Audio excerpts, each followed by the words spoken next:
Rome wasn't built in a day, and it wasn't built by accident. The city that started as a handful of huts near the Tiber River grew into the capital of the world. Because its people believed survival required more than luck. They built, they fought, they bargained, and they adapted. Early Romans were not dreamers painting grand visions. They were problem solvers. When floods threatened, they built drains. When neighbors attacked, they built alliances and armies. When resources ran low, they found ways to trade. This practical resilience became the bedrock of their identity. To be Roman was to be ready for challenge, ready for change. Over centuries, this constant readiness shaped a society that could handle anything. The huts became houses, the markets became forums, and the riverbanks became the heart of a city destined to command continents. Rome didn't rise because of divine intervention, though they liked to believe the gods had a hand in it. Rome rose because its people refused to stay small, and their hunger for permanence outlasted every threat. What began as survival became ambition, and ambition transformed into empire. The Tiber River was more than a backdrop, it was destiny's stage. Rome's founders settled along its banks, not because it was the easiest place to live, but because it gave them both opportunity and challenge. The river connected them to wider trade networks and fertile lands, yet it also exposed them to raiders and rivals. Living there meant constant defense. Constant geography forced Romans to adapt, to learn diplomacy as quickly as they learned war. Unlike hidden mountain villages, Rome could not isolate itself. It had to engage with the world, and in that engagement, it discovered its strength. The river made Rome outward-looking from the start. It created citizens who thought not only about their village, but about the larger world beyond. The Tiber was both a threat and a promise, and the Romans treated it as both.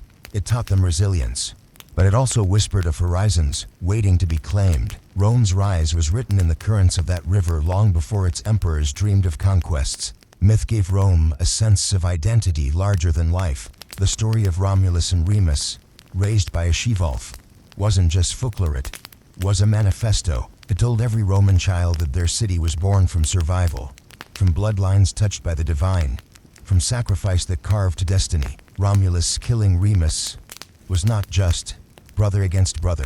It was a symbol of order winning over chaos, of a city rising above personal ties. Legends like this did more than explain origins, they instilled a sense of inevitability. Rome wasn't just another town, it was fated for greatness. Myths made every Roman citizen feel connected to something bigger than themselves. When soldiers marched or senators debated, they did so with the weight of destiny in their minds. Believing that the gods had chosen their city gave Romans courage to take risks others wouldn't. Even today, we see how powerful stories can shape nations, and in Rome, mythology became as important as stone walls or iron swords. Without those legends, Rome might have been another forgotten settlement. With them, it became eternal. The shift from monarchy to republic marked Rome's boldest gamble. While other kingdoms clung to hereditary rulers, Rome experimented with shared governance. Power was divided among magistrates, consuls, and the Senate, each checking the other. It was not equality as we know it, but it was revolutionary for its time. Citizens, at least those counted as citizens, had a say in how their world was run. That sense of participation made Romans fiercely loyal to their city. They weren't just subjects, they were stakeholders. The Republic built pride and discipline, values that became cultural armor. Of course, it wasn't perfect. Corruption, inequality, and factional fights often threatened the system. But even when it stumbled, the Republic trained Rome to think in terms of law, procedure, and balance. These ideas outlasted the Republic itself, shaping legal systems across centuries. When we look at parliaments, senates, and constitutions today, we are still echoing Rome's gamble. In creating a republic, the Romans built more than a government. They built a legacy of civic identity that still influences how nations organize power. The Roman legions were more than military machines. They were instruments of civilization. Each soldier carried not only a sword but also the skills of a builder, an engineer, and sometimes even a farmer. When legions marched, they left behind roads, bridges, and camps that grew into towns. Victory didn't just mean defeating enemies, it meant leaving behind permanent reminders of Rome's presence. Discipline was their defining feature. Soldiers trained relentlessly, followed strict codes, and valued unity over individual glory. This made them almost unstoppable in the ancient world. But what made them extraordinary was how they combined war with construction. The same men who fought on the battlefield built aqueducts, markets, and fortifications. Their impact lasted long after the wars ended. While other armies disappeared once battles were done, Rome's legions embedded themselves into landscapes, turning conquered lands into Roman lands. They carried law, language, and culture wherever they went. In this way, the legions were Rome's greatest ambassadors. Their swords secured territory, but their stones secured loyalty. Infrastructure was Rome's silent weapon. Aqueducts carried fresh water across valleys and hills, ensuring cities could grow without fear of drought. Roads stitched together an empire, allowing legions, traders, and messages to travel with unprecedented speed. Public baths became social hubs, where citizens mingled regardless of class. Amphitheaters brought entertainment, not just distraction, but shared identity. These constructions weren't luxuries, they were strategies. Infrastructure turned subjects into participants by showing them tangible benefits of Roman rule. People didn't just obey because they were forced to. They stayed because Rome gave them comfort, stability, and pride. Infrastructure made Roman life feel superior, a lifestyle hard to resist. Even conquered peoples, at first resentful, often came to appreciate what Rome brought. The empire's true conquest wasn't just landita, it was hearts and minds, one with stone and engineering as much as with steel. This blend of practicality and vision set Rome apart. It wasn't enough to win battles. Rome knew it had to build something that lasted. And it did. The Forum was the soul of Rome. More than a marketplace, it was where politics, religion, and daily life intertwined. Senators debated laws in the same square, where merchants sold olives and grain. Citizens gathered to hear speeches, celebrate festivals, and witness trials. The Forum was loud, messy, and alive yet. It embodied Rome's spirit of public life. Decisions weren't hidden in palaces. They were argued in front of citizens. It was a classroom where ordinary people learned politics simply by listening. Statues of leaders stood tall, reminding everyone who held power, but also who was accountable. In many ways, the Forum was the world's first social network and open space where information, gossip, and decisions flowed together. To walk through the Forum was to feel the pulse of the city. Its stones echoed with centuries of debate and ambition, and even in ruins today, it whispers of the noise and energy that once shaped an empire. Rome's greatness wasn't confined to generals and emperors. It lived in the Forum, where the people themselves kept the city's story alive. Religion bound Rome together, but it wasn't rigid. The Romans welcomed foreign gods into their pantheon, turning spiritual diversity into political unity. Egyptian deities, Greek heroes, and local spirits all found a place in Roman temples. This inclusivity kept conquered peoples calmer, as they saw their beliefs respected rather than erased. Religion was not just faith, it was policy. Emperors used rituals to legitimize their power, while citizens used festivals to strengthen community. Public ceremonies reminded everyone that they were part of something larger than themselves. By weaving so many traditions together, Rome created a shared spiritual identity that outlived empires. Religion became a tool of diplomacy as much as devotion. Its Rome genius for integration. Instead of crushing difference, it co-opted it. This flexibility helped Rome hold together a vast and diverse empire. Faith was less about strict dogma and more about unity. And in that unity, Rome found stability. Art and culture were Rome's mirrors and megaphones. Borrowing heavily from Greece, Romans created statues, mosaics, and literature that celebrated both beauty and authority. Public art wasn't private decoration.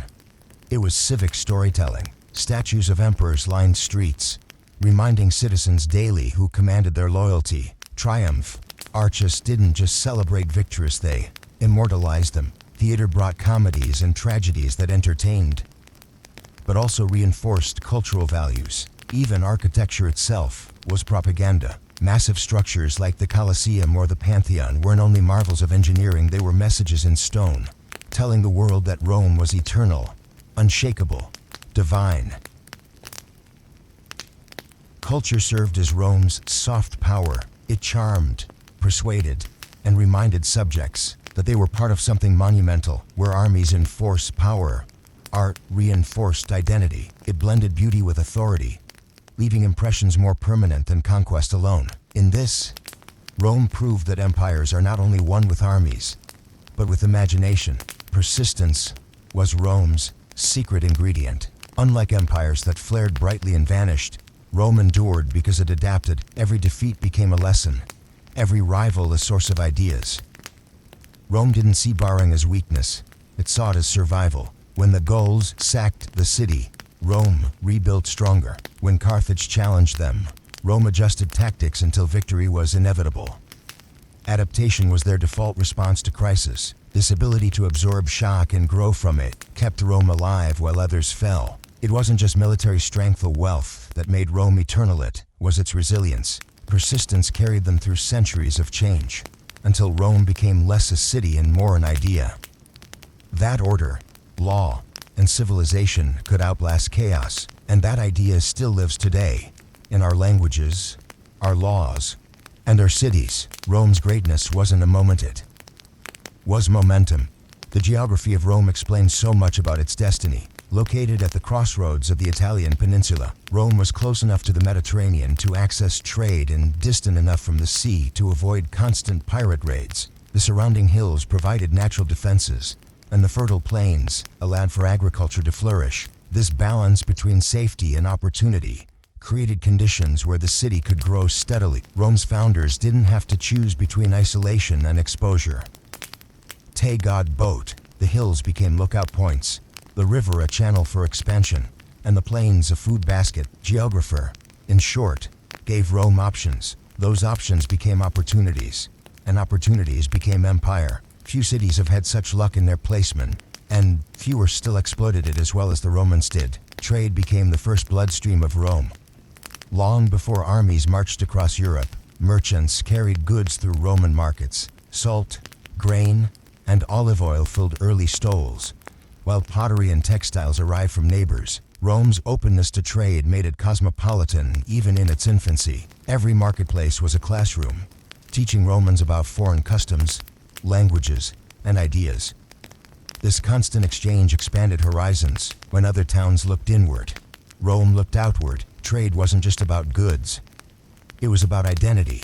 By interacting with diverse cultures early, Rome built the habit of inclusion. That habit later became empire policy, making it easier to integrate conquered peoples. In many ways, Roman culture was forged not on battlefields, but in bustling markets where ideas were as valuable as silver coins. Religion tied together this expanding society. The Romans worshipped gods borrowed from Etruscans, Greeks, and local traditions, blending them into a pantheon that felt uniquely their own. Jupiter thundered over the skies, Mars watched over wars, and Vesta guarded the hearth. Really Yun Wasin tea, confined to templicit, spilled into politics, homes, and festivals. It gave rhythm to Roman life, with sacred days, ceremonies, and public rituals.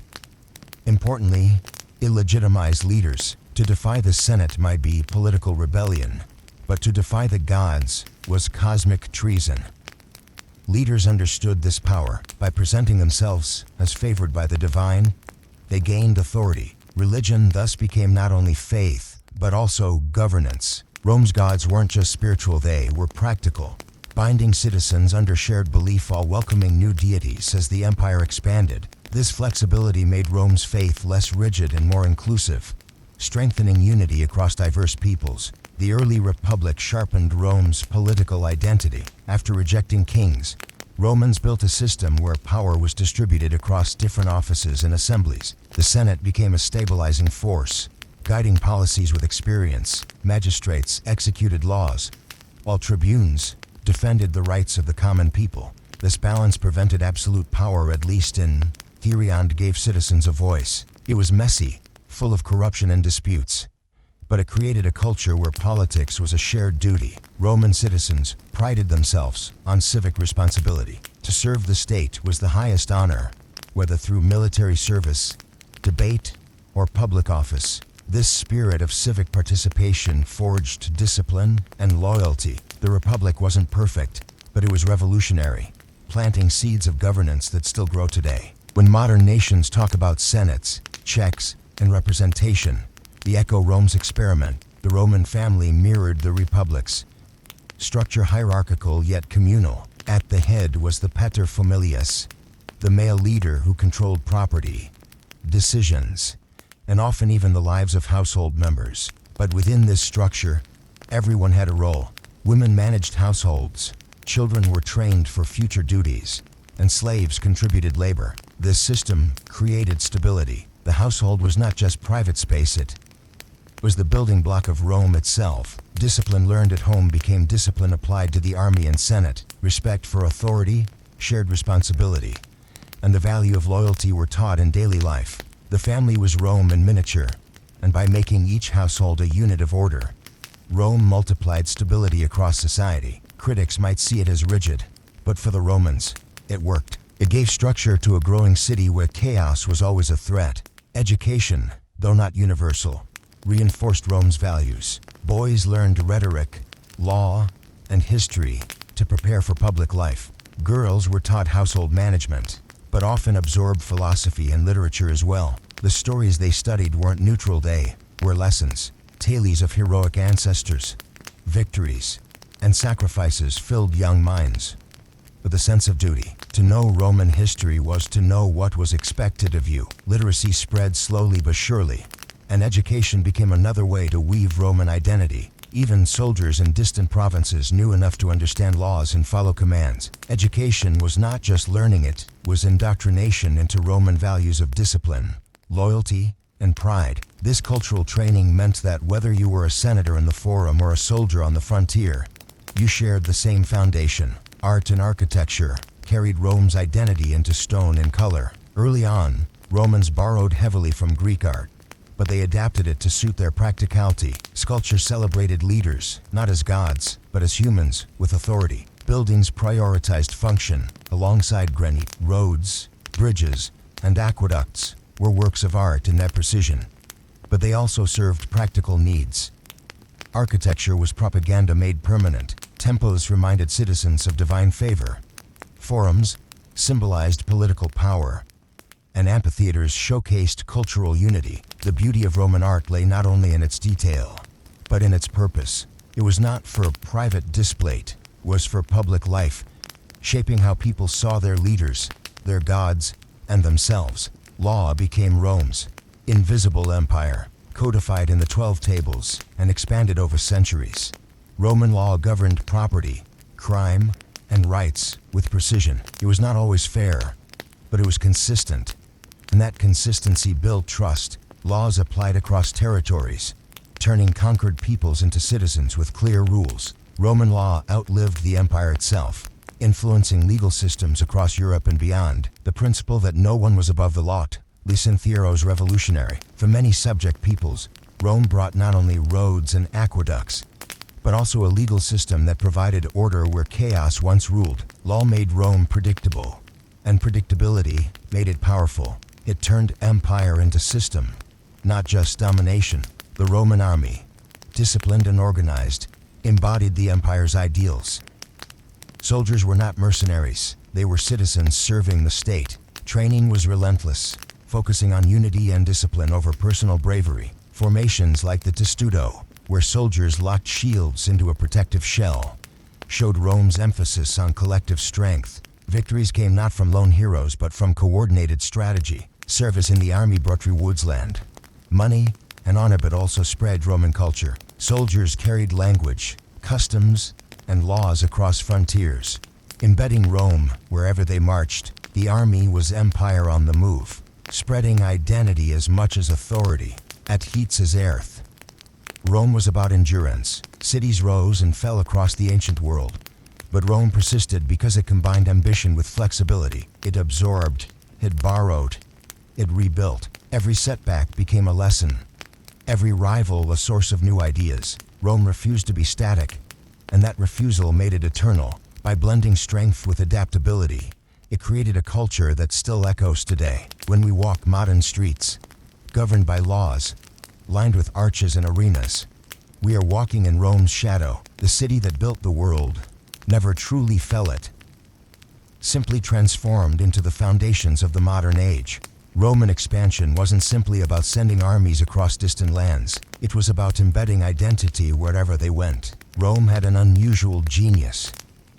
It didn't erase local traditions, but folded them into its own culture. In Gaul, Celtic gods were honored alongside Jupiter. In Egypt, the goddess Isis found her way into Roman temples. Bedointes the empire made conquests feel less like domination and more like transformation. Local populations saw fragments of themselves reflected in Roman life, which made loyalty easier to secure. It was less about oppression and more about inclusion, though always under Roman terms. This cultural flexibility turned resistance into cooperation, slowly converting foreigners into Romans without them even realizing it. Soldiers, merchants, and governors reinforced the idea that being part of Rome meant access to roads, security, and prosperity. To the conquered, Rome offered not only survival, but advancement.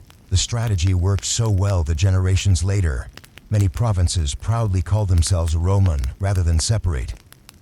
Conquest, in this sense, was more psychological than military. Rome conquered not just lands, but imaginations.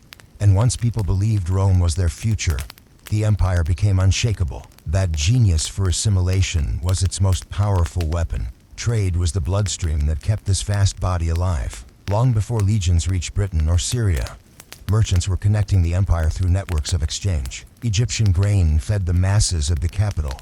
Spanish olive oil fueled lamps across the province, and silks from China dazzled aristocrats at banquets. Rome became a supermarket of the ancient world, where goods from 3 continents met in one hub. Markets weren't only economic, they were cultural classrooms. A Rome buying spices was also encountering new languages and stories. Traders carried ideas as much as they carried cargo, and in the process, they expanded Rome's worldview. Ports bustled like modern airports, with goods and travelers constantly flowing in and out. This cosmopolitan character became part of Rome's DNA.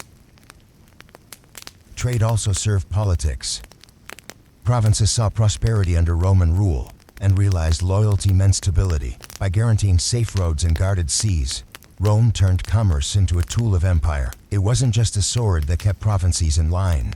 It was the coin. Security and profit became the invisible contracts binding people to Rome, proving that wealth could unify faster than fear.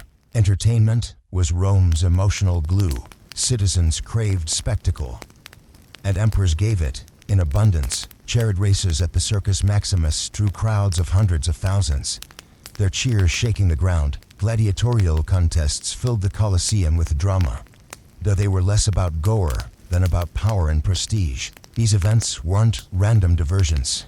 They were carefully crafted tools of politics. Emperors understood that a satisfied crowd was a loyal crowd. Bread in circuses wasn't just a cynical phrase.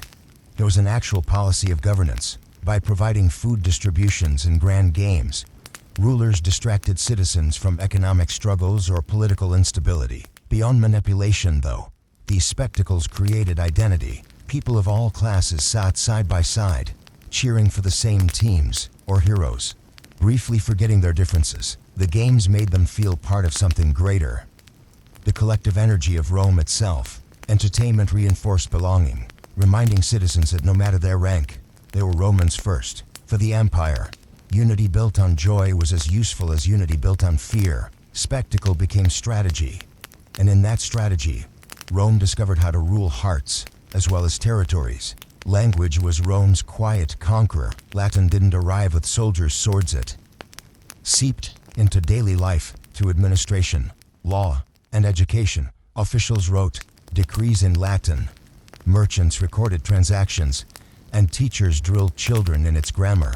Over time, Latin became the shared tongue of power, trade, and law. Local languages survived, of course, but Latin was the bridge that connected provinces from Britain to North Africa. This linguistic unity turned diverse territories into one cultural body. Even after the empire fell, Latin lived on, evolving into Italian, French, Spanish, Portuguese, and Romanian, the Romance languages we know today. Its echoes remain in science, law, and religion. To speak Latin was to speak Rome. And by teaching it across the empire, Rome ensured its voice never died. The brilliance of this conquest was its subtlety. No army could force people to speak a language forever, but schools and laws could. Language became the empire's invisible infrastructure. More enduring than aqueducts or roads, it gave Rome not only power in its time, but immortality in ours. Words, not weapons, became the truest measure of Rome's reach. Roman cities showcased the empire's obsession with order. Whether you stood in Londinium, Carthage, or Antioch, you could recognize Rome in the grid-like streets, the central forum, and the looming temples. This uniformity was in the coincidence. It was deliberate design. Every city was a miniature Rome, teaching loyalty through familiarity. Citizens knew where to find justice, baths, markets, and theaters, no matter how far from the capital they were. Urban planning became an instrument of cultural conquest. To walk in a Roma city was to walk in Rome itself. Even if you were thousands of miles away, this consistency also made governance easier. Officials could manage provinces efficiently because cities followed the same blueprint. It was as if Rome had franchised its identity, stamping it onto every corner of the empire. The design outlasted the empire. Many modern European cities still echo the Roman grid. By shaping the spaces people lived in, Rome shaped their lives. Cities were more than settlements. They were monuments to Roman control, standing proof that the empire was everywhere and eternal. Infrastructure and planning turned geography into ideology, binding people not just to land but to Rome itself. The Senate remained the symbol of continuity amid empire's turbulence. Even as emperors claimed supreme power, the Senate's presence gave Rome a sense of tradition. Senators debated laws, advised rulers, and preserved rituals that connected Rome to its republican past. Citizens saw the Senate as a reminder that the state was larger than any one leader. While emperors could be brilliant or reckless, the Senate embodied stability. This dual structure, emperor for authority, Senate for tradition, helped balance Rome's governance. It reassured people that even if rulers faltered, Rome endured. Of course, emperors sometimes clashed with senators, but the very act of maintaining the institution mattered. It showed that Rome valued more than personalities, it valued institutions. This mindset helped Rome last longer than other empires, which often rose and fell with their rulers. Institutions anchored Rome in continuity, giving citizens faith that their world was secure. The Senate may not have always had real power, but it had symbolic power. And sometimes symbolism is what sustains loyalty. Rome's genius wasn't only enforce it, was in giving people the sense that they belonged to something timeless. Military colonies were one of Rome's cleverest tools of expansion. Veterans who had completed their service were granted land in conquered regions. On the surface, it seemed like a reward, but in reality, it was strategy. By settling disciplined, loyal soldiers in new territories, Rome spread its culture and secured its frontiers.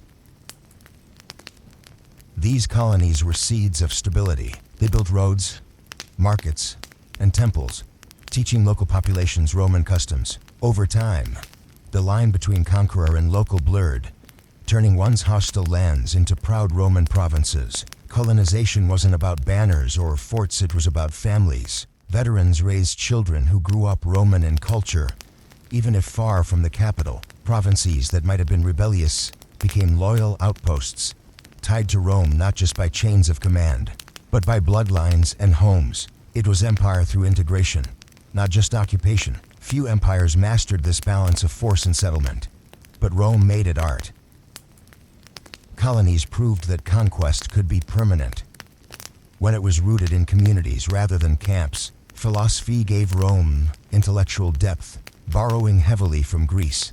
Romans adapted Stoicism, Epicureanism, and other schools of thought into their own worldview. For many leaders, philosophy wasn't abstract, it was practical guidance. Marcus Aurelius, philosopher emperor, embodied Stoic principles, balancing immense power with humility and discipline. For ordinary citizens, philosophy offered tools for daily life. How do you face hardship?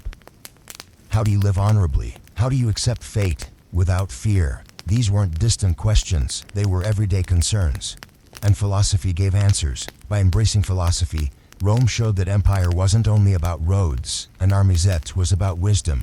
It gave citizens a sense of depth, connecting their lives to universal truths. Schools taught philosophy alongside rhetoric and law, embedding these ideas into culture. Philosophy was another way. Rome absorbed and adapted the best of the world, turning it into part of its identity. It gave Rome a moral compass, however imperfect, and ensured that the empire's story wasn't only about conquest, but also about reflection. Engineering was Rome's silent marvel. Concrete allowed them to build structures that defied time. The Pantheon's dome still debuts us today. Roads stretched like veins across continents, so well constructed that many remain in use. 2,000 years later, aqueducts carried water across mountains, feeding fountains and baths, while sewers carried waste away, keeping cities livable. These feats weren't only technical, they were political. Infrastructure proved to citizens that Rome cared about their lives. To live under Roman rule was to enjoy comforts unmatched elsewhere in the ancient world. Engineering turned empire into an experience. A soldier could march faster, a farmer could irrigate more easily, a merchant could sell goods in distant markets. Every road and aqueduct was propaganda in stone, reminding citizens daily of Rome's reach. By making life better, Rome made loyalty easier. Engineering was less flashy than gladiators or triumphal parades, but it was more effective. Comfort lasts longer than spectacle, and Rome's genius lay in knowing both had value. Rome's true genius was synthesis. It didn't invent everything, it borrowed, adapted, and perfected. From Greek art to Carthaginian ships, from Egyptian grain to Persian administration, Rome collected the best of the ancient world and reshaped it into its own. This ability to blend without losing identity set it apart. Where others tried to dominate by erasing, Rome dominated by curating. This made it resilient, because it could evolve with every encounter.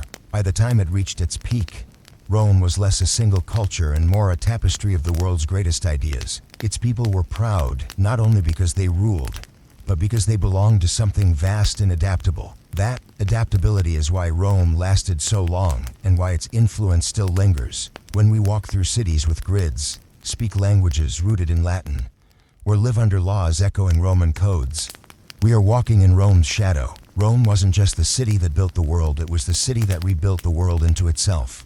Religion was another cornerstone of Roman life, woven into every layer of society. Romans believed their success depended on maintaining harmony with the gods, what they called pax deorum, or peace with the divine. Temples dotted the cityscape, each dedicated to deities who watched over war, harvests, and daily life. Sacrifices, rituals, and festivals weren't just spiritual acts, were civic duties. Emperors tied their legitimacy to religion, often associating themselves with gods to elevate their authority. At the same time, Rome's religious policy was famously flexible. When they conquered new lands, they often adopted local gods, blending them into their own pantheon. This openness allowed diverse peoples to see their beliefs reflected in the empire's faith. It created a spiritual common ground, uniting subjects under shared rituals.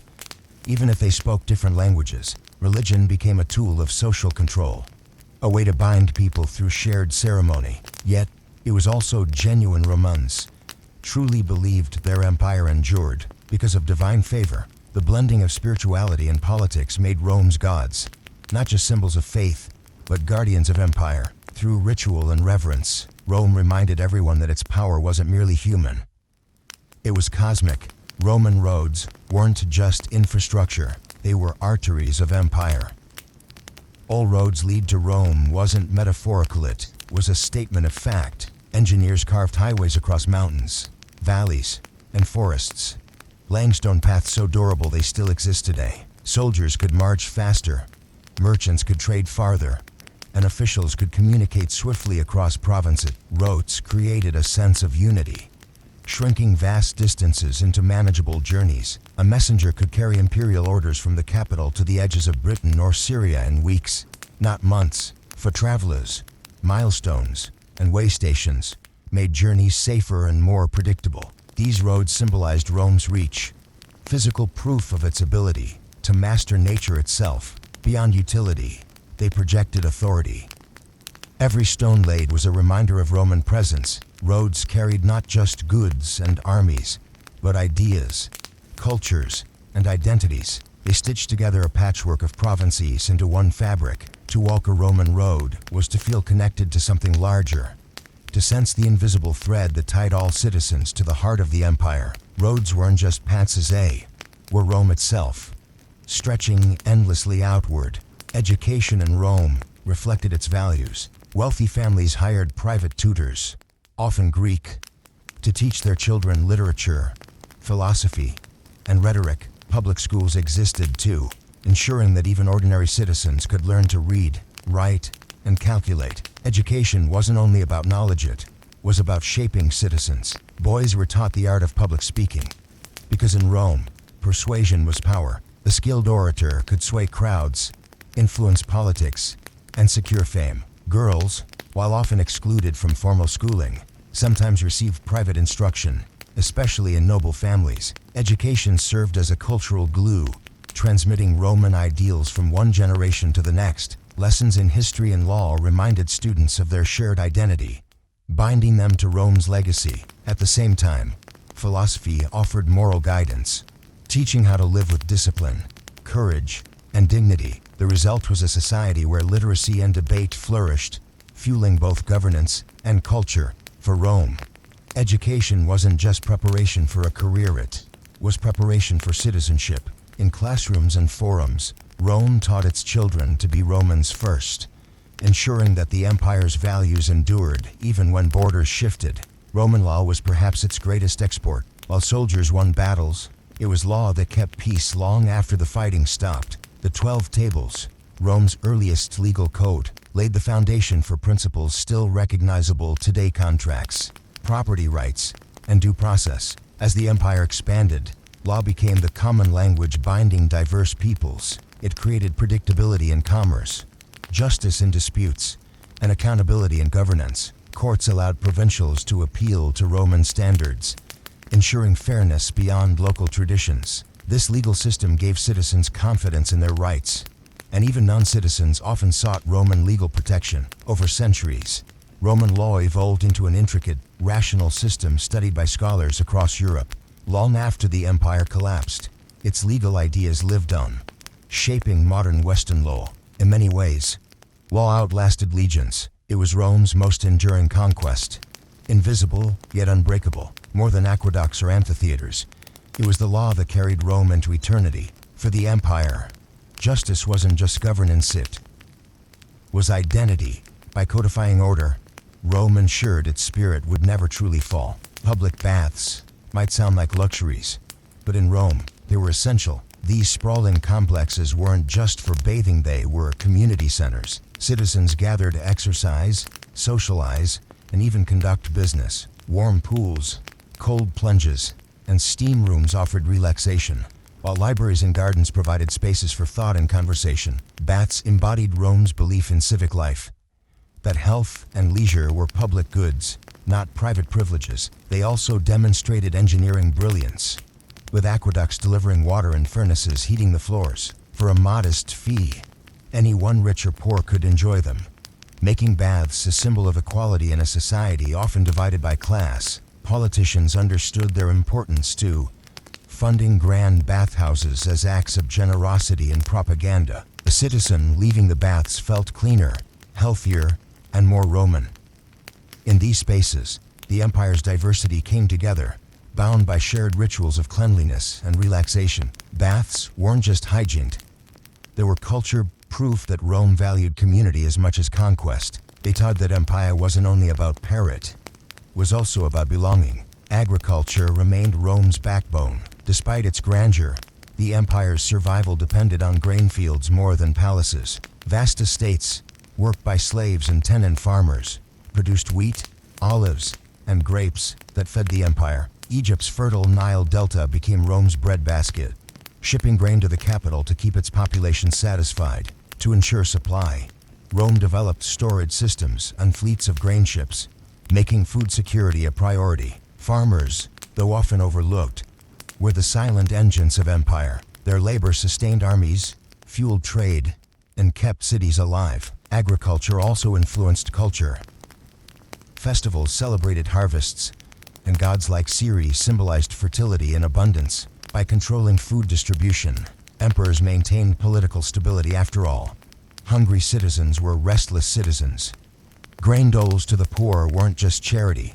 They were strategy. Agriculture was Rome's most humble yet most powerful foundation. Without steady harvests, aqueducts and arenas meant nothing. Fields and farms were the quiet heartbeats of empire, proving that Rome's strength wasn't built only on stone and steel, but on soil. The Roman army was more than a fighting force, it was a machine of order. Soldiers trained relentlessly, their discipline unmatched in the ancient world. Uniform drills, standardized equipment, and strict hierarchies turned legions into unstoppable engines of conquest. But beyond the battlefield, soldiers were also builders.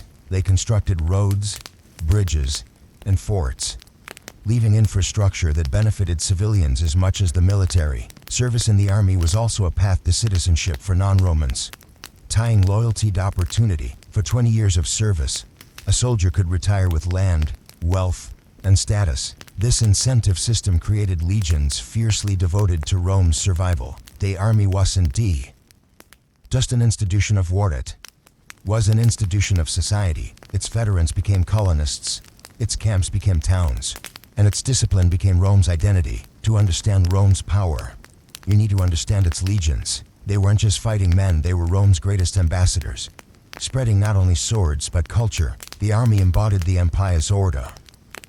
Efficient, disciplined, and enduring. Art and architecture revealed Rome's ambition to eternalize itself. Triumphal arches celebrated victories, while statues immortalized leaders. In marble, the Colosseum stood as a testament to engineering and spectacle, while the Pantheon proclaimed mastery over space and light. Art wasn't simply decoration, it was propaganda. Every column and fresco told a story. Rome is powerful. Rome is eternal. Wealthy patrons commissioned villas filled with mosaics, blending beauty with cultural pride. Public art reminded even the poorest citizens that they belonged to something grand. Architecture stretched beyond beauty into function, from aqueducts supplying water to amphitheaters entertaining the masses. Rome used stone the way poets used words, to tell stories that would outlast generations. By building on such monumental scales, Rome made a statement. This is not temporary. Every structure was a promise of permanence, and in many ways, that promise was kept. Because even today, we stand in awe of ruins that refuse to disappear. Rome's art wasn't about the past, it was about making sure the future would never forget. The Roman calendar reveals their obsession with order and legacy. Initially chaotic, it was reformed by Julius Caesar into the Julian calendar, aligning time with the solar year. Months like July and August were named after Caesar and Augustus, embedding leaders into daily life. Time itself became Roman, a subtle but powerful conquest. Citizens across provinces marked their days with Roman festivals, holidays, and schedules. This synchronization created unity, binding diverse peoples into one shared rhythm. Farmers knew when to plant, priests knew when to sacrifice, and officials knew when to govern, all guided by Roman time. The calendar was more than convenience. It was cultural identity. By naming and controlling the passage of days, Rome reminded its citizens daily of who ruled them. The legacy persists. Our modern calendar still carries traces of Roman design. Time, in this sense, became Rome's ultimate infrastructure, invisible yet inescapable. By controlling time itself, Rome proved it could shape not just space and culture, but the very rhythm of life. Roman identity was forged not just in politics or war, but in everyday rituals. From the moment a child was born, they were introduced to Roman customs, naming ceremonies, family festivals, and religious observances. Daily life was structured by traditions that reinforced belonging. Eating meals together wasn't just nourishment, it was a reflection of hierarchy and hospitality. Public festivals turned entire cities into theaters of unity, where parades and games reminded everyone of their shared destiny. Even clothing carried identity. The toga was a badge of citizenship, a fabric symbol of belonging. These small, repeated acts made Roman culture feel inevitable, as natural as breathing. Identity wasn't imposed by force, it was built by habit. Over centuries, these rituals etched Rome into the hearts of its people. To be Roman was not just to live in the emperor, it was to embody it in every gesture, word, and meal. Culture more than conquest, made Rome eternal, and in the end, it was this daily reinforcement of identity that ensured Rome lived on. Long after its empire crumbled, Roman trade was the lifeblood of its vast empire, connecting lands as far apart as Spain, Egypt, and Syria. Markets buzzed with goods from every corner. Spices from the east, silk from China, grain from Africa, and glass from the Levant. The Mediterranean became a Roman lake, crisscrossed by merchant ships, carrying cargo to feed the empire's appetite. Trade did more than enrich Rome, it united it. A soldier in Britain could drink wine from Gaul, while a family in Egypt might wear jewelry forged in Italy. Roads and ports made this possible, turning the empire into one giant marketplace. The flow of wealth also meant cultural exchange, as languages, fashions, and ideas traveled alongside goods. Trade was Rome's circulatory system, keeping distant provinces connected to the beating heart of the capital. Without it, the empire might have fractured sooner.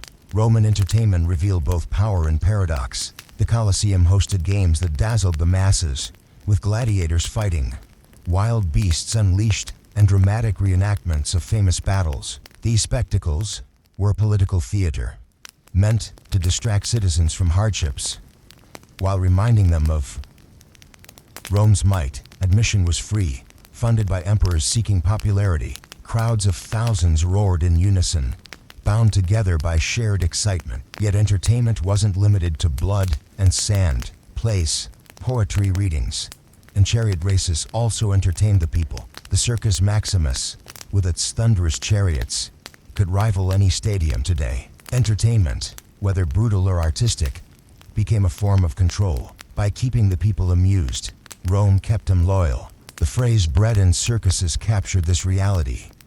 Feed the stomach, entertain the eyes, and the people won't rebel. The family was Rome's smallest but most important institution. Fathers, known as paterfamilias, held authority over their households, guiding decisions and ensuring traditions. Families were not just private units but the foundation of society, teaching values of loyalty, discipline, and duty. Weddings were celebrated with rituals that tied not only two people but two families, strengthening social bonds. Children were raised to respect elders, honor ancestors, and contribute to the larger community. Women, while limited legally, wielded influence within the home, managing households and sometimes swaying public life. Indirectly, the family reinforced Rome's moral compass, reminding citizens that personal honor reflected on the empire itself. A stable family meant a stable Rome. Philosophy in Rome was borrowed, but it became deeply Roman. Stoicism, brought from Greece, found a natural home among Roman leaders and soldiers. It emphasized duty, endurance, and control over one's emotions, qualities essential for empire. Figures like Seneca and Marcus Aurelius used Stoic ideas to navigate politics and personal struggles. Writing works still read today. Philosophy wasn't just abstract thinking, it was practical guidance for living with integrity in a chaotic world. Epicureanism also influenced Rome, teaching the pursuit of moderation and inner peace. For citizens navigating the challenges of daily life, philosophy provided comfort and clarity. It was the empire's intellectual compass, helping people endure hardship without losing dignity. Roman art of storytelling thrived in literature. Poets like Virgil, Ovid, and Horace created works that blended myth with national pride. The Aeneid told Rome's origin as destiny, framing its rise as part of the gods' plan. Ovid's Metamorphoses explored transformation, weaving myth into timeless lessons. Literature became Rome's mirror, reflecting both its triumphs and anxieties. Public readings made poetry accessible, and libraries collected texts for study. Through stories, Rome taught itself who it was and why it mattered. Words became as powerful as legions, shaping identity and inspiring loyalty. Literature wasn't mere entertainment, it was cultural cement, binding citizens through shared imagination. The Roman Senate symbolized tradition and authority. Even as emperors eroded its power, senators represented the old elite, guardians of ancestral customs and political dignity. While emperors held real control, the Senate remained a stage for debate, honor, and prestige. Senators influenced policy, advised rulers, and occasionally resisted tyranny. The Senate embodied Rome's obsession with balance between monarchy and republic, tradition and progress. Though often sidelined, it gave legitimacy to imperial rule. For ordinary citizens, the Senate represented continuity, proof that Rome still respected its roots. Its marble halls echoed with voices that shaped not only laws, but the very spirit of the empire. Rome's obsession with expansion was both strength and curse. Each conquest brought wealth, slaves, and prestige. But it also stretched resources thin. Provinces needed governance, armies needed supplies, and enemies adapted. Expansion created tension between ambition and stability. Emperors faced the constant challenge of balancing growth with control. To stop expanding meant risking decline. To expand further meant risking collapse. This paradox haunted Rome for centuries. The desire for more land became an addiction, driving campaigns into dangerous frontiers. Expansion was Rome's heartbeat, but also its ticking clock. Roman engineering didn't stop at aqueducts and roads. Bridges, harbors, and sewers showcased mastery of design. Teclaca Maxima. Rome's massive sewer kept the city livable, draining swamps and preventing disease. Bridges spanned mighty rivers, connecting regions and strengthening trade. Harbors like Ostia ensured steady flows of grain and goods and to the capital. Engineering was practical, but it was also symbolic, a message that Rome could conquer nature itself. Even today, ruins remind us of that genius. For the Romans, building wasn't just about solving problems. It was about leaving a mark of permanence. Roman provinces were more than conquered lands. They were extensions of identity. Governors managed administration, collecting taxes and enforcing order, but they also spread Roman culture. Cities across Gaul, Spain, and North Africa were dotted with forums, baths, and theaters. Miniature Romes in distant lands. Local elites often embraced Roman customs, earning prestige through cooperation. The provinces weren't passive, they shaped Rome too, enriching its culture with foreign traditions. The empire was a dialogue between center and periphery, a fusion that made Rome vibrant and adaptable.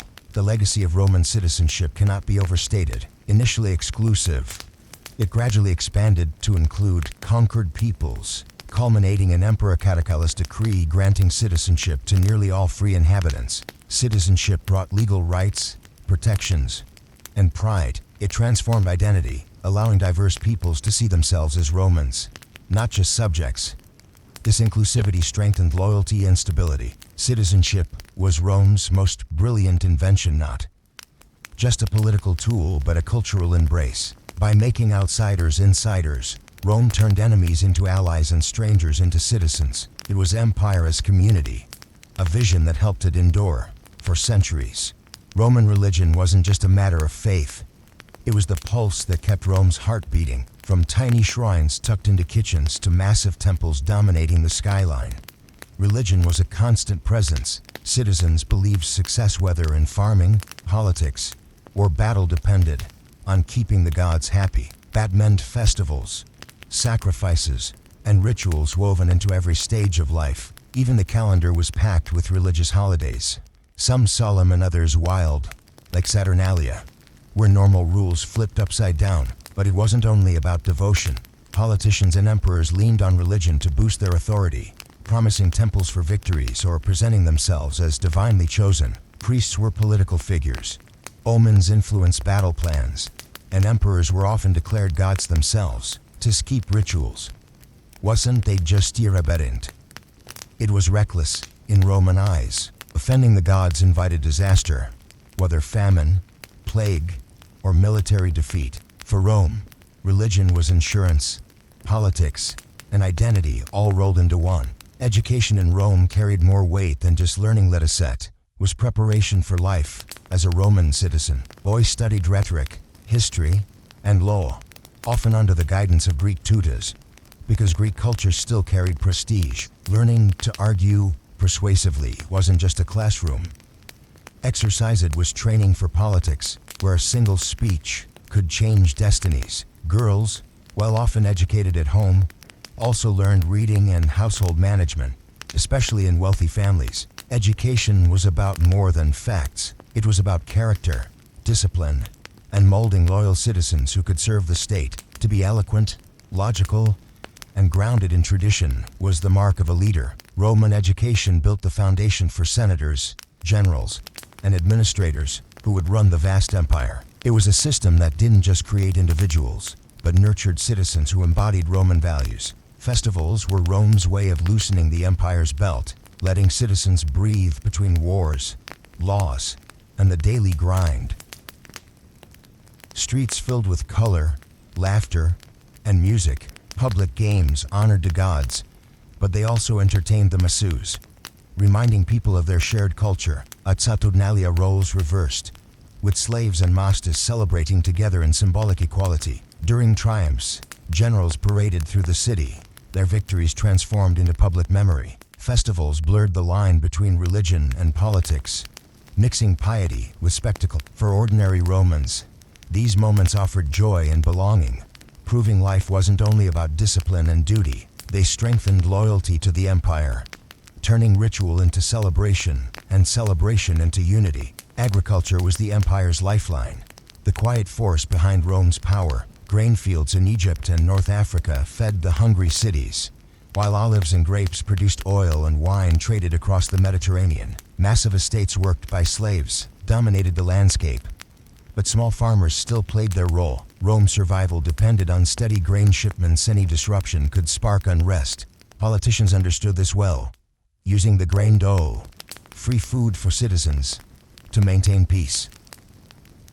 Agriculture wasn't just economics, it was politics, security, and identity. A hungry Rome was a dangerous Rome, and the empire knew it. The fields weren't just feeding mouths, they were feeding loyalty. Slavery stood at the core of Roman life, powering its farms, households, and even education. Conquered peoples became slaves, filling roles from field laborers to skilled artisans. Some were treated harshly, others lived as part of families, even educated and trusted. A few earned or bought their freedom, rising to become influential freedmen. Romans saw slavery as natural, yet it revealed the empire's contradictions. Rome called itself a society of laws and citizens, but its foundation rested on forced labor. Slavery was strength and fragility combined.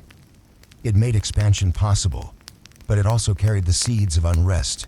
The Roman army wasn't just about fighting, it was Rome's most powerful school of identity. Soldiers embodied discipline, loyalty, and the empire's unstoppable ambition. Service promised wealth, citizenship, and honor, binding men to the state. The legions didn't only conquer land, they spread Roman culture, law, and language wherever they went. Veterans were rewarded with land, making them anchors of Roman influence. But the army was double-edged.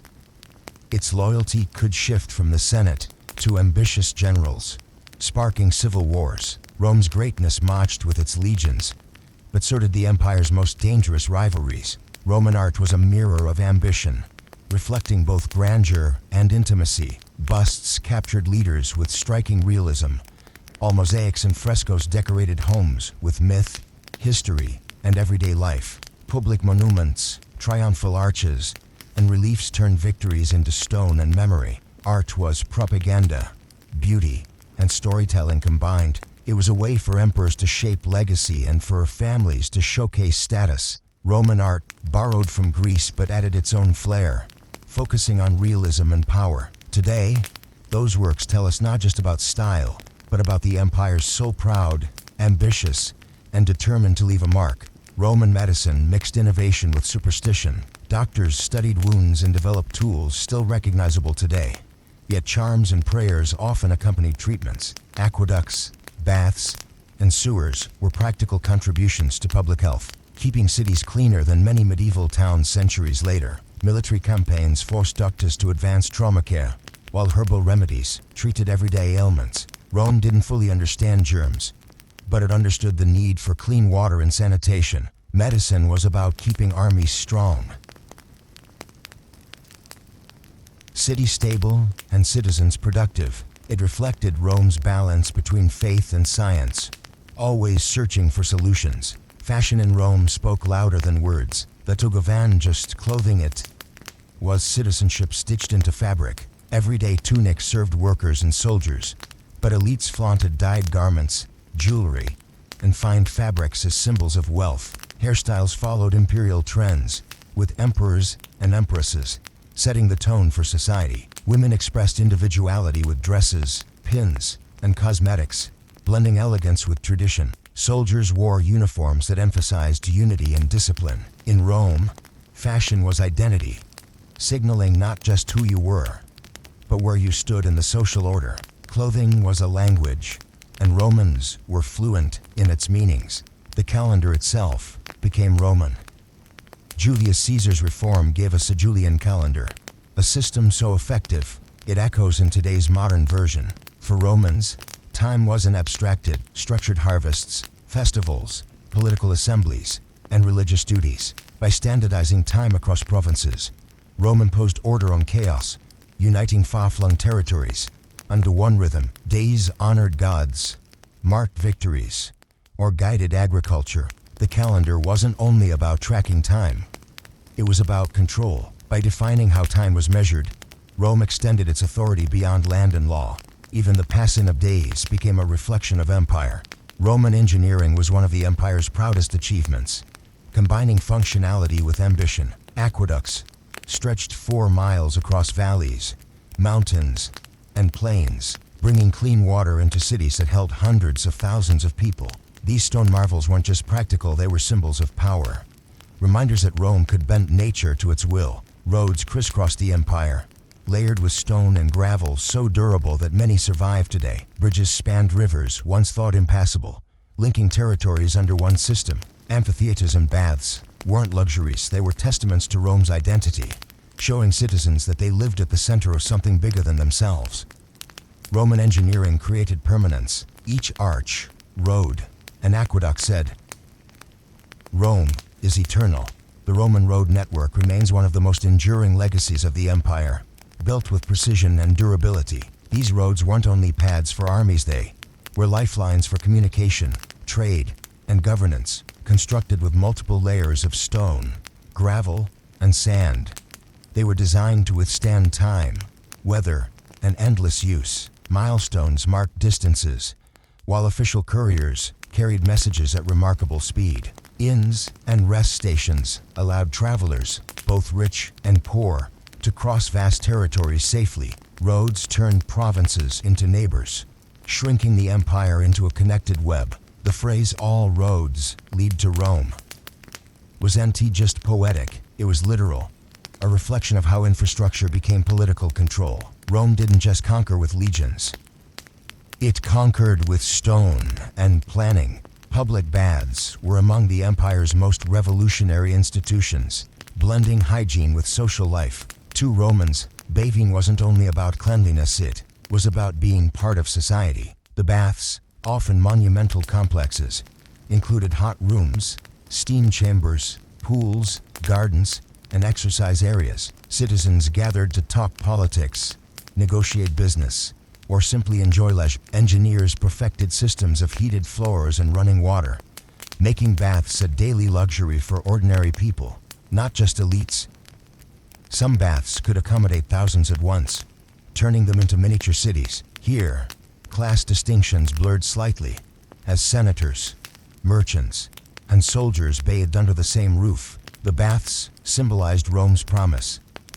Citizenship wasn't only duties and taxes, it was also access to shared prosperity and community. Roman theaters and amphitheaters were centers of spectacle and culture. Theaters hosted plays, poetry, and music, while amphitheaters became the stages of Rome's most dramatic events. These structures weren't just entertainments, they were tools of unity and propaganda. Performances reminded citizens of myths, victories, and values that bound them to the empire. Emperors sponsored grand shows, earning loyalty and applause from the masses. For audiences, it wasn't simply leisure, it was collective identity.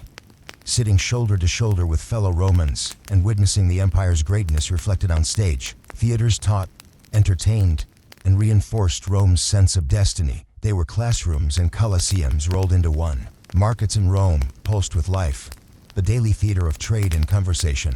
Vendors shouted, buyers bargained, and exotic goods from distant provinces filled stalls. Grain from Egypt, spices from India, silk from China all found their way to Roman markets, showing the reach of empire. But markets weren't only economic, they were social and political arenas. Citizens gathered to gossip, share news, and discuss the day's events. Politicians often appeared in markets to listen, persuade, and build support. A marketplace was democracy in action, though shaped by empire. Here, the power of Rome was visible not in swords, but in abundance, reminding people of the empire's vast resources. The Roman legal system remains one of its most significant contributions to the world.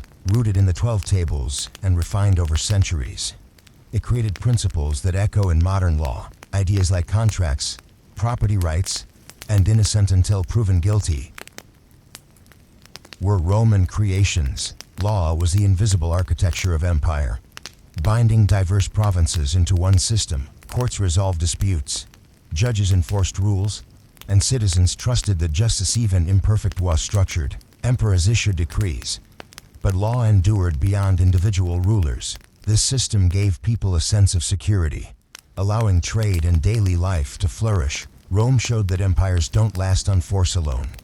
They need law as their spine. Religion in Rome was constantly evolving, shaped by conquest and diversity. As the empire expanded, it absorbed gods and rituals from everywhere. Isis from Egypt, Mithras from Persia, and countless local deities found places in Roman temples. This inclusiveness created unity, giving conquered peoples a sense of belonging within Rome's spiritual framework. But it also sowed division when newer faiths, like Christianity, challenged the traditional order. Religion mirrored Rome itself. Flexible, adaptive, but prone to tension, it showed how empire could bind different peoples together, but also how belief could fracture unity. Religion was not static, it was Rome's mirror, reflecting its strengths and weaknesses. The Roman Senate remained a symbol of tradition. Even under the shadow of emperors, senators wore their togas with purple stripes, symbols of dignity and responsibility. Though emperors often held true power, the Senate gave legitimacy to decisions, preserving continuity with the Republic. Citizens saw it as proof that Rome still respected its roots. Even as the system evolved, the Senate debated finances, laws, and foreign policy. Though often under imperial influence, still, its presence mattered, connecting past ideals with present realities. The Senate was less about raw power and more about identity, keeping Rome tethered to its traditions. The census was a vital tool of governance, ensuring Rome's machine ran smoothly. Officials recorded populations, property, and wealth, turning raw data into taxation and military obligations. The census wasn't only about numbers, it was about control and belonging. Citizens were reminded that Rome knew them, counted them, and expected their contribution. Taxes funded armies, roads, and public works, while census rolls determined representation. For ordinary people, it was both a burden and a privilege. Recognition as part of Rome's grand system, the census symbolized the empire's obsession with order, proving that empire was as much paperwork as it was conquest. Even leisure in Rome carried political meaning, with chariot races at the Circus Maximus leading the way. These events weren't simply pastimes. They were mass gatherings where tens of thousands of citizens cheered, jeered, and debated. Teams like the Blues and Greens inspired fanatical loyalty, dividing the city into factions. Emperors sponsored the races to win popularity, offering free entertainment as a kind of political gift. But the people weren't passive, they voiced opinions through cheers, boos, or even riots. The circus wasn't just a racetrack, it was a mirror of Rome itself. Energetic, chaotic, passionate, and political, leisure became another form of dialogue between rulers and ruled. Roman architecture blended function with spectacle, shaping landscapes and lives. From towering aqueducts to sprawling forums, every building carried a message. Rome was unshakable. Temples honored gods, but also advertised power, with marble columns and intricate carvings that reflected both faith and propaganda. The Colosseum wasn't just a venue, it was proof that Rome could tame nature, building a stadium that held tens of thousands. Arches celebrated victories, transforming military conquests into stone monuments that lasted generations. Architecture was Rome's way of writing history, not on paper, but in brick and marble. Each structure declared permanence, reminding citizens and foreigners alike that Rome's might wasn't temporary, was eternal. Roman villas reflected the lifestyle of the wealthy elite, where luxury met practicality, built in the countryside or near coastal resorts. These villas were retreats from the bustle of the city. Expansive gardens, fountains, and mosaics showcased wealth and culture. Yet villas weren't only about leisure day, were hubs of production, with farmland and workshops generating income within their walls. Patrons entertained guests, striking political deals over banquets. Villas embodied the dual identity of Rome's elite: indulgence and beauty. While reinforcing their economic and political power, they were symbols of a life shaped not only by privilege, but by influence and responsibility. The Roman Forum was the beating heart of the city, where politics, commerce, and religion collided daily. Senators debated under marble porticos, merchants traded goods in crowded stalls, and priests performed rituals at ancient temples. The Forum was more than a space, it was Rome's soul made visible. Every building told a story of conquest or civic pride. From the Temple of Saturn to the Arch of Septimius Severus, citizens gathered to hear speeches, watch trials, or simply absorb the pulse of empire. To walk the Forum was to witness Rome itself in action. Organized, ambitious, and endlessly alive, Roman libraries and centers of learning reflected the empire's hunger for knowledge. Scrolls copied from Greek, Egyptian, and local sources filled shelves in public and private collections. While not as famous as Alexandria, Roman libraries served senators, scholars, and citizens eager for wisdom. Knowledge was a form of power, used in politics, philosophy, and daily life. Education wasn't only for elites. Public libraries opened doors to many, proving Rome valued literacy. In these quiet holes, history, law, and culture were preserved, showing that Rome's greatness wasn't only in armies or architecture, but in ideas. The libraries whispered. Rome's strength was also intellectual. Roman ports were lifelines, connecting provinces through trade and communication. Harbors like Ostia bustled with ships carrying grain, olive oil, wine, and exotic luxuries from across the empire. Docks echoed with shouts of sailors, merchants, and officials. These ports weren't just economic.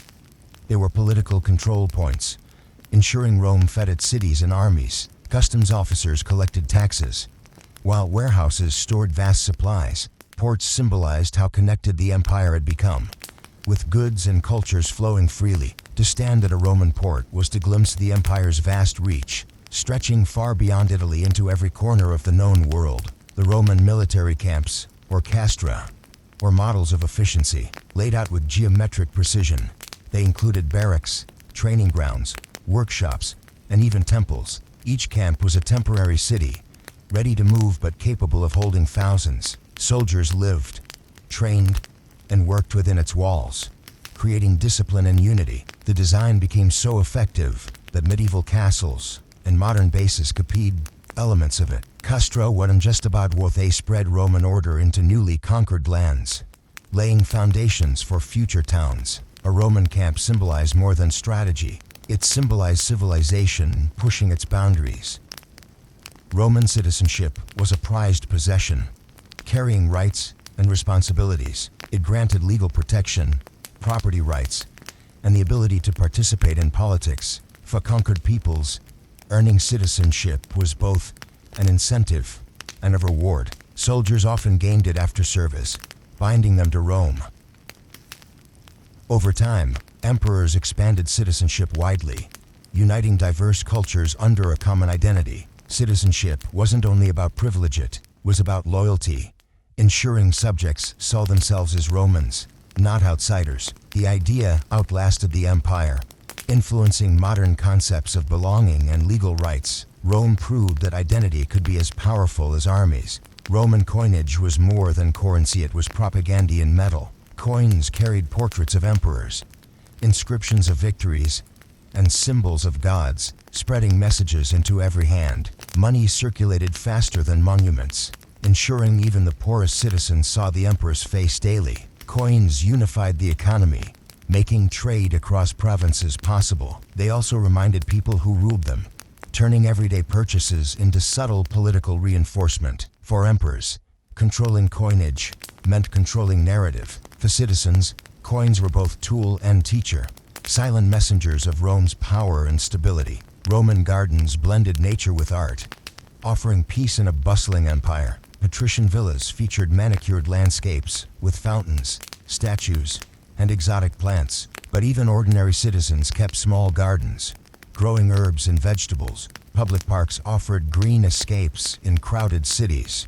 showing Rome valued leisure alongside duty. Gardens weren't the only beauty, they were practical, too, with spaces for conversation, reflection, or political meetings. They reflected Rome's balance of indulgence and order, proving empire wasn't all stone in politics. In gardens, Romans shaped nature just as they shaped the world, with ambition and design.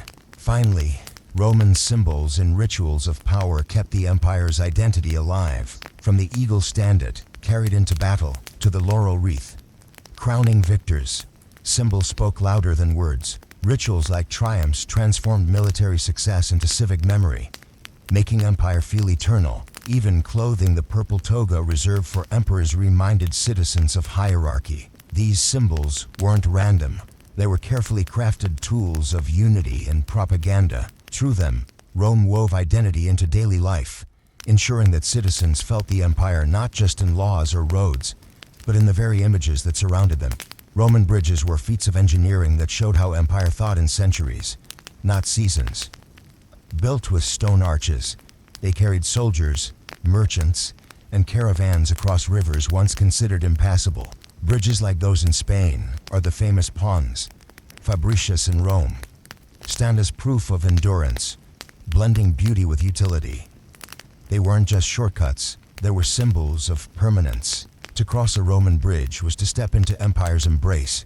Knowing these stones were laid to last lifetimes, Rome stitched territories together, one arch at a time, ensuring that no river could divide what Rome intended to unite. Roman aqueducts were marvels that redefined urban life. Water flowed from mountains, crossing valleys through towering stone arcades that seemed to defy gravity. These aqueducts supplied fountains, baths, and households, ensuring cities thrived in ways few ancient places managed. Fresh water meant cleaner streets, healthier citizens, and more productive labor. But aqueducts were also monuments, visible reminders of Rome's reach into nature itself. They whispered Rome's confidence.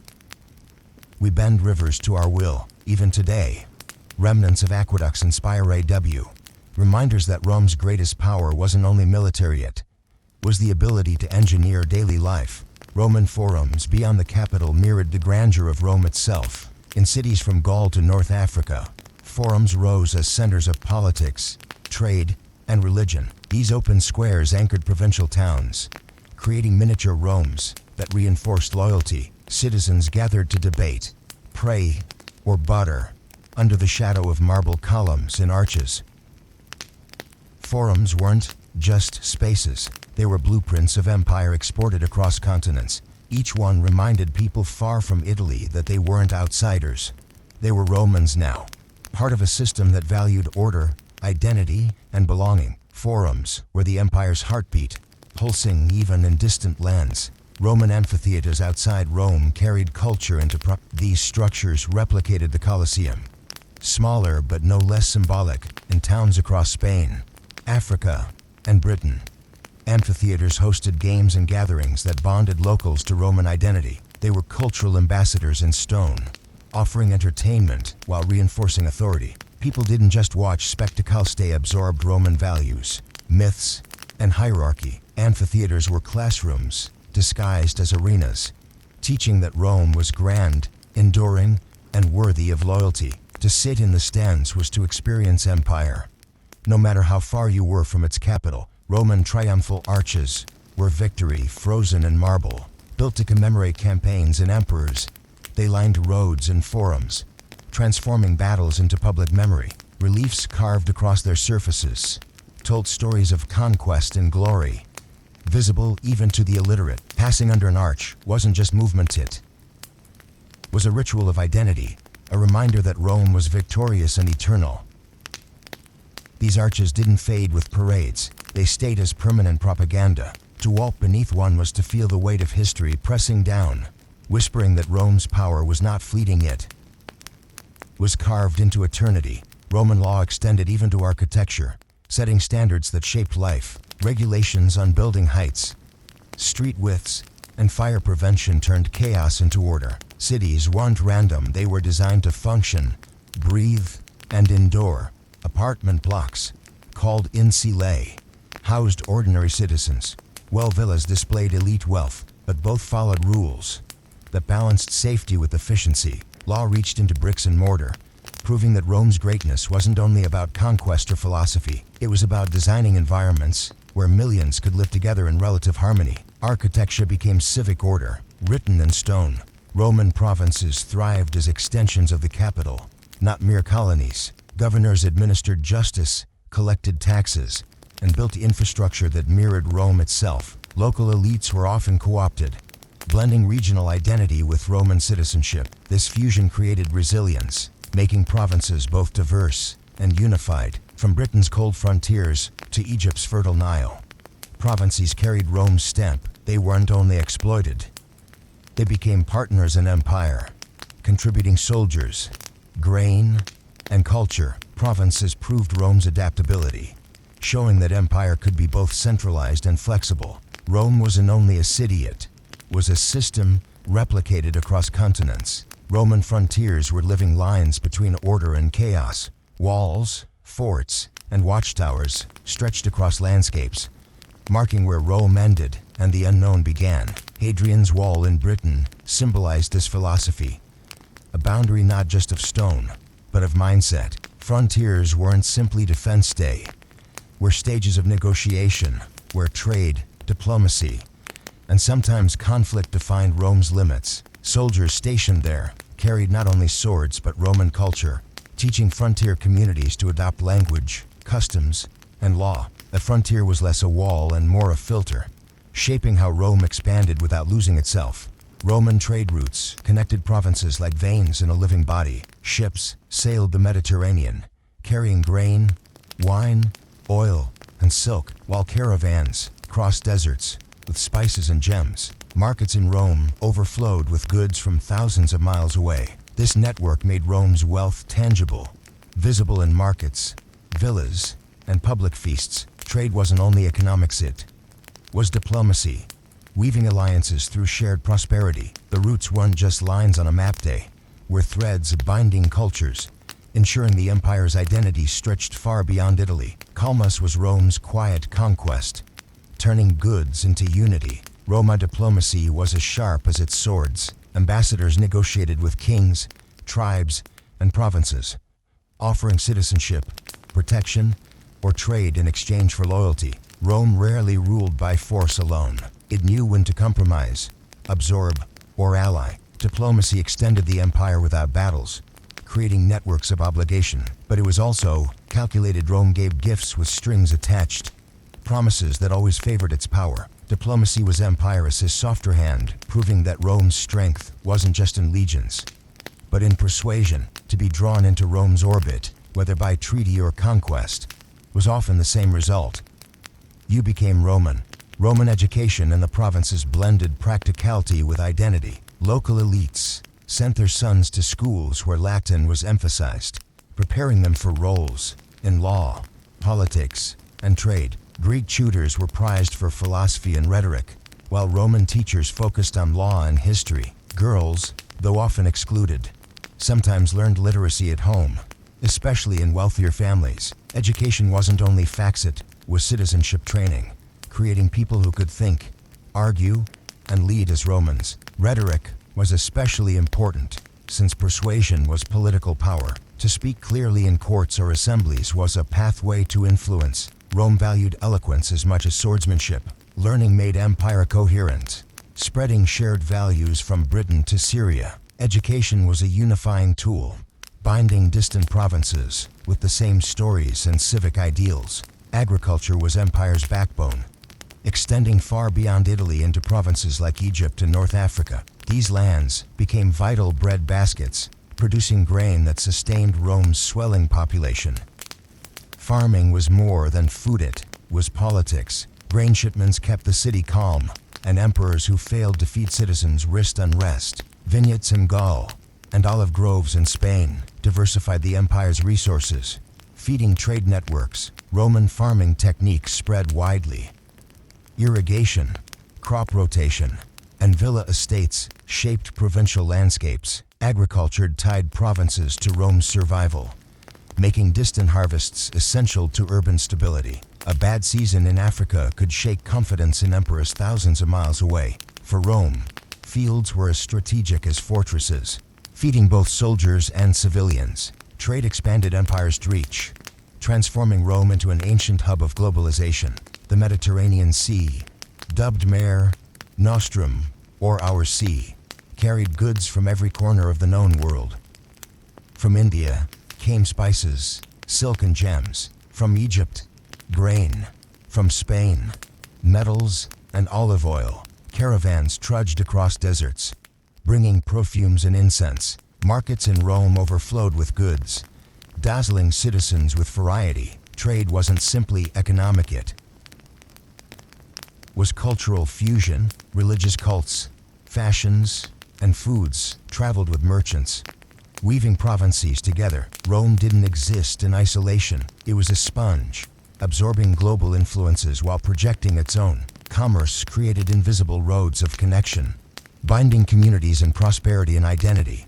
Taxation was the unglamorous but essential machinery of empire. Provinces paid in money, goods, or labor, fueling armies, aqueducts, and monumental projects. Tax farmers often collected revenue, sometimes harshly, but systems evolved to curb abuse. Taxes were deeply political. Emperors funded grain doles, games, and military campaigns through them. For citizens, taxes felt burdensome, but also tied them to the empire's promises. Roads, baths, and forums were reminders that taxes built civilization. Rome turned obligation into order, showing that even vast empires require structure. Without taxes, legions couldn't march and aqueducts wouldn't flow.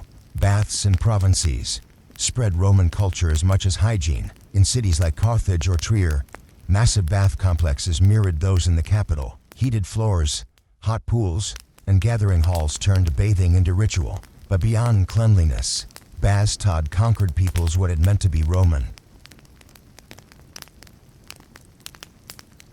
Here, locals mingled with officials, discussing politics or conducting business. The baths were cultural training grounds, turning leisure into identity. A man emerging from a provincial bath felt connected to Rome itself. The experience was universal, proving empire was more than laws or swordsit, was daily life shared across continents. Provincial theaters were Rome's cultural ambassadors, built with stone stages and curved seating. They hosted plays, poetry, and performances echoing Roman values. Local myths sometimes blended into scripts, creating hybrid cultures. Sponsorship by elites or emperors turned theaters into political tools, displays of loyalty and generosity. For audiences, theater wasn't just entertainment, it was participation in Rome. Stories of gods, heroes, and history reinforced shared identity. In distant towns, stepping into a theater meant stepping into Roman civilization. Theater wasn't leisure alone, it was empire performed, teaching people how to see themselves in Rome's grand story. Cities and provinces were miniature Romes, designed with grids, forums, and temples. Colonies in Spain, Gaul, and North Africa displayed imperial architecture and law. Streets ran straight, markets thrived, and amphitheaters drew crowds. These cities weren't spontaneous. They were deliberate imprints of empire, built to organize, control, and inspire. Local elites invested in monuments, proving loyalty while elevating status. Cities were civic classrooms, teaching inhabitants Roman law, language, and lifestyle. To live in a colony was to live Rome daily, no matter how far from the capital. Cities embodied empire's fingerprints, stamping Roman order onto diverse landscapes. Roads in provinces shrank empire into walkable space, straight, layered with stone, and maintained by legions. They linked frontier forts with bustling markets. Roads weren't just for soldiers, they moved merchants, ideas, and officials, creating coherence across vast distances. For provincials, roads were proof that Rome was present, practical, and enduring. They symbolized unity, saying, no matter how far you live, you're connected to the capital. Roads went to Neutra, they were propaganda, displaying Roman order through stone. Each mile reduced distance, binding empire into a single living system. Provincial religion was a tapestry of adaptation. Rome didn't erase local gods, it absorbed them, blending deities into its pantheon. Celtic, Egyptian, and Syrian divinities found altars beside Jupiter and Mars.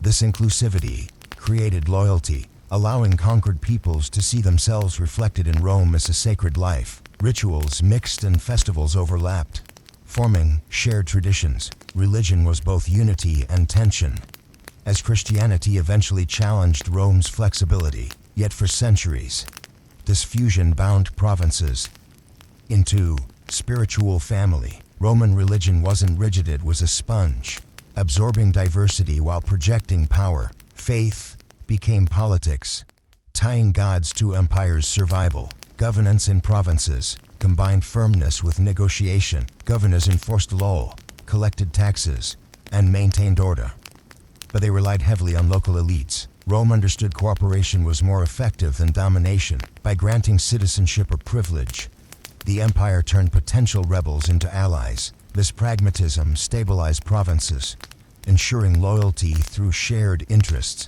Governance wasn't blind force, it was careful balance.